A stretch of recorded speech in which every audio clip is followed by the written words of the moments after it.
Hi everyone, इस video में मैं आप सबके साथ शेयर करूंगी some dos and don'ts before RRB clerk pre exam. And मैं particular RRB clerk pre exam को लेकर ये वीडियो बनाना चाहती थी क्योंकि आरआरबी क्लर्क प्री एग्जाम ऐसा है जो कि हम सबको लगता है आरआरबी क्लर्क बहुत इजी पेपर है, बहुत इजीली क्रैक हो जाएगा एंड हम बहुत लाइटली ले जा लेते हैं। बट बिलीव मी, जब आप पेपर देने जाएंगे एंड जिन्होंने पेपर दिए होंगे वो शायद इस बात को रिलेट कर पाए कि एक बार के लिए SBI, IBPS PO and IPS clerk, RRB PO जैसे पेपर हमारे प्री क्लियर हो जाते हैं बट हम आरआरबी क्लर्क में स्टक हो जाते हैं। तो क्या रीजन है? क्योंकि आरआरबी क्लर्क जो है वो हमसे थोड़ा सा अलग डिमांड करता है पेपर में। एंड सबसे पहला रीजन यही है कि हम पेपर को बहुत इजी और बहुत लाइटली ले जा लेते हैं। तो एक गलती जब हम प्रिपेयर कर रहे हैं प्री देने से पहले, तो हमको क्या नहीं करना है वो है आरआरबी क्लर्क प्री को पेपर को लाइटली लेना। ये समझना कि बहुत इजी पेपर है, क्वेश्चंस के लेवल बहुत इजी है तो हम इजीली क्रैक कर लेंगे। ये गलती हमें नहीं करनी है। जब हम प्रैक्टिस कर रहे हैं, जैसा कि हम और पेपर के लिए बिल्कुल फोकस के साथ प्रैक्टिस करते हैं, हमें इसमें भी उतने ही फोकस के साथ इवन ज्यादा चैलेंज लेके उसको करना है। सो पहली चीज हमें जो नहीं करनी है वो है आरआरबी क्लर्क के प्री को लाइटली नहीं लेना है। सेकेंड चीज जो हमें नहीं करनी है आरआरबी क्लर्क प्री के एग्जाम से कुछ दिन पहले, वो है अब कोई नए अर्थमेटिक के टॉपिक उठाना, क्योंकि आरआरबी क्लर्क का पेपर इतना टफ नहीं आता है। पेपर का लेवल इजी होता है, वो हमसे डिमांड कुछ और करता है। तो अब अगर आप नए टॉपिक उठाएंगे तो आपके लिए ही डिफिकल्ट हो जाएगा उन चीजों को समझना और आप उतना प्रैक्टिस नहीं कर पाएंगे, क्योंकि आरआरबी क्लर्क आपसे प्रैक्टिस की ज्यादा डिमांड करता है। सो अब कोई टॉपिक मत उठाइए। एंड तीसरी चीज जो हमें नहीं करनी है वो है हाई लेवल के क्वेश्चंस उठाना, हाई लेवल के मॉक्स देना। सो हमें एक मॉडरेट लेवल या इजी लेवल के दीजिए। इतना ही पेपर आता है, जैसा कि प्रीवियस ईयर के क्वेश्चन पेपर करके देखिए, उसी लेवल के मॉक दीजिए। प्लस चौथी चीज, इवन अगर हम कोई मॉक देते हैं एंड हमारे मार्क्स कम आ जाते हैं, देन ये सोच लेना कि हमने अभी आरआरबी क्लर्क के लेवल का प्रिपेयर नहीं करना है, नहीं करा है। ये गलत है। होता है कई बार मॉक्स के लेवल अलग अलग होते हैं। आप कम से कम 5 to 6 मॉक्स देके देखिए, उसके बाद देखिए कि आपके कैसा स्कोर आ रहा है। अगर आपका सब में सेम एवरेज स्कोर आ रहा है, देन अगर आपको लगता है वो कम है, देन उसे इंप्रूव करने की कोशिश करिए। अदरवाइज अगर आपको थोड़ा डिफर हो रहा है तो हो सकता है मॉक के लेवल में डिफरेंस हो। सो एनालाइज करिए कहाँ गलती है।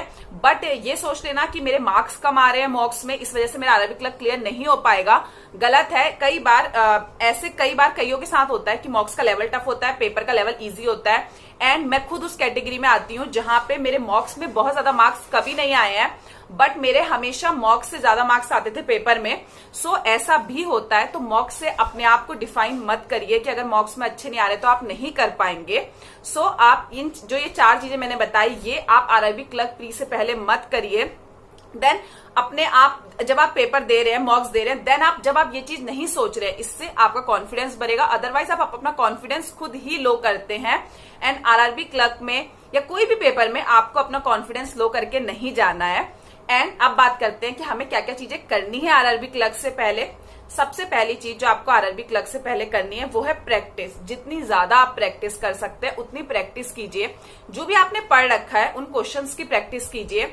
एंड जब आप प्रैक्टिस करेंगे, क्योंकि आरआरबी क्लर्क में अगर आप प्रैक्टिस करते रहते हैं आप क्वेश्चन से फेमिलियर हो जाते हैं। एंड जब आप क्वेश्चन से थोड़ा फेमिलियर होने लगते हैं तो आपने कई बार वो चैप्टर नहीं भी पढ़े, सपोज आपने अर्थमेटिक का कोई चैप्टर नहीं भी पढ़ा है, बट आप जब प्रैक्टिस कर रहे हैं डिफरेंट टाइप के क्वेश्चंस की या मॉक्स से कहीं से भी, तो आप उस क्वेश्चन से फेमिलियर हो रहे हैं, उसको देख लीजिए। तब आप जब आप प्रैक्टिस कर रहे हैं ना और आपको कोई क्वेश्चंस मिलता है और आपने वो टॉपिक नहीं करा है, तो एटलीस्ट वो देख लीजिए कि वो क्वेश्चन कैसा है, क्योंकि आरआरबी क्लर्क के प्री में इतना लेवल टफ नहीं होता है। तो कई बार आपको पेपर में सेम पैटर्न का क्वेश्चन मिल जाएगा एंड आपके लिए अच्छा होगा। इवन आपने वो चैप्टर नहीं पढ़ा होगा बट आप वो क्वेश्चन कर पाएंगे क्योंकि इतना टफ नहीं आता है। सेकेंड, आपको क्या करना है, आपको सेक्शनल क्विज जरूर लगानी है। मॉक्स के साथ साथ कोशिश करिए सेक्शनल क्विज भी लगाइए। आरआरबी क्लर्क में सिर्फ रीजनिंग और क्वांटिटी सेक्शन होता है, तो दोनों की अलग अलग लगाने की कोशिश करिए। कई बार सेक्शनल में आप खाली सिंप्लीफिकेशन लगा लीजिए, कई बार खाली पजल करिए, इससे आपकी स्पीड इंप्रूव होगी, क्योंकि आरआरबी क्लर्क स्पीड की बहुत ज्यादा डिमांड करता है। आपको स्पीड के साथ साथ एक्यूरेसी भी मेंटेन रखनी है। एंड थर्ड चीज यही है, जब आप अपनी स्पीड पे वर्क कर रहे हैं, जैसे आप सेक्शनल क्यूज लगा रहे हैं, कुछ भी कर रहे हैं, देन मेक श्योर करिए आप अपनी एक्यूरेसी नहीं कम कर रहे हैं, आपकी एक्यूरेसी अच्छी रह रही है। क्योंकि अगर आरआरबी क्लर्क में आपकी एक्यूरेसी गई तो आपके लिए ही दिक्कत आएगी पेपर में। आरआरबी क्लर्क स्पीड और एक्यूरेसी दोनों पर चलता है, सिर्फ एक चीज पे नहीं चलेगा। एक चीज भी अगर पेपर में गई तो आपका पेपर क्लियर होने से रह जाएगा, चाहे 1 मार्क से रहे, चाहे 0.25 से रहे। अगर वो रह गया तो फिर रह गया, इसलिए एक साथ वर्क कीजिए। एंड देन आपको जो करना है वो है मॉक्स लगाने हैं। और मॉक्स लगाने का मतलब ये नहीं है, सबसे पहले तो कोशिश करिए कि आप बहुत टफ लेवल के मॉक्स ना लगाए, जो कि मैंने डोन में बता दिया था। बट जो आप लगा रहे हैं, ऐसा नहीं है बहुत ज्यादा नंबर ऑफ मॉक्स लगाए। आप अगर मॉक्स से ज्यादा प्रैक्टिस करते हैं तो आप मॉक्स से प्रैक्टिस करिए, बट साथ साथ सेक्शनल पे क्यूज भी दीजिए। सिर्फ मॉक्स से मत करिए, क्योंकि सेक्शनल देने से आप थोड़ी सी वैरायटी ऑफ क्वेश्चन से ज्यादा फैमिलियर हो जाते हैं। तो एक बैलेंस रखिए साथ में, तो बेटर रहता है, ज्यादा अच्छे रिजल्ट्स मिलेंगे। एंड लास्टली मैं एक जो टिप देना चाहूंगी, जब आप एग्जाम में जा रहे हैं आरआरबी क्लर्क के, सबसे पहले कॉन्फिडेंस के साथ जाइए।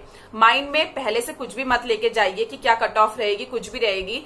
कोई भी पेपर देने जाते हैं, वो मैं हर वीडियो में कहती हूँ, और इसमें स्पेशली कहूंगी कि अगर, क्योंकि आरआरबी क्लर्क में ज्यादातर स्टेट में ज्यादा कट ऑफ जाती है, बहुत ज्यादा कट ऑफ जाती है। एंड अगर हम पहले से ये लेके चलेंगे कि हमसे तो होगा ही नहीं, तो पॉसिबल नहीं हो पाएगा। आप पहले ही आधा, तो आपने पहले ही अपना कॉन्फिडेंस डाउन कर लिया, तो जब आप पेपर देने जाएंगे तो आप वैसे ही आधे कॉन्फिडेंस के साथ जा रहे हैं, तो आपके चांसेस वैसे ही आधे हो जाएंगे। तो मेक श्योर करिए, आपको चाहे कितना भी डर लग रहा है, मेक श्योर करिए आप कॉन्फिडेंटली जाइए, अपने अंदर ये लेके जाइए कि नहीं कुछ भी हो जाए मैं ये पेपर निकाल लूंगा या निकाल लूंगी।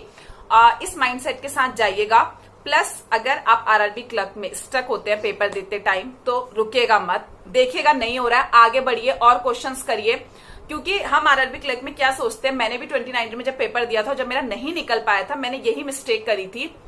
मैं एक पजल में अटक गई थी, एंड मैं क्योंकि मुझे लगा अगर मैंने रीजनिंग मेरा सबसे स्ट्रांग पॉइंट है, और अगर मैंने वही छोड़ दिया तो फिर तो मैं क्वांट में 1-2 क्वेश्चन भी नहीं छोड़ पाऊंगी, और मेरे को वो करने ही पड़ेंगे, और 5 क्वेश्चन पजल के मैं नहीं छोड़ सकती।